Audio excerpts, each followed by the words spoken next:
In 45 edizioni, Agrimont è diventata la più completa mostra dell'agricoltura di montagna. È l'appuntamento in cui il mondo rurale montano presenta tutto ciò che lo rende unico, dalle macchine e attrezzature per l'agricoltura alle tecniche e ai prodotti per la cura e manutenzione del territorio, sino ai prodotti enogastronomici tipici.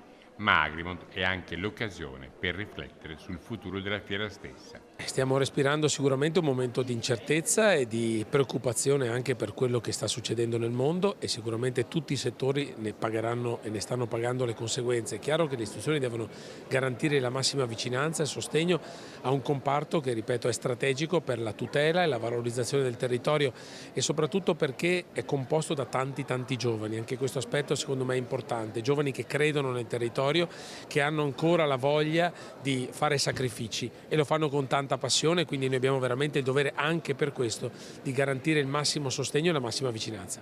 Agrimont è una manifestazione che si è affermata negli anni, sia in termini di visitatori che di qualità e numero di espositori specializzati, con un'ampia rappresentanza delle principali aziende di prodotti, macchine e attrezzature per l'agricoltura e tutto ciò che riguarda il mondo rurale montano. Presenti in esposizione anche aziende legate al settore del giardinaggio e di quello del florovivaismo, con prodotti e piccole attrezzature da utilizzare nella cura dell'orto o del giardino di casa. Completano la rassegna infine gli stand che presentano produzioni agroalimentari tipiche dell'agricoltura di montagna come formaggi, miele e insaccati.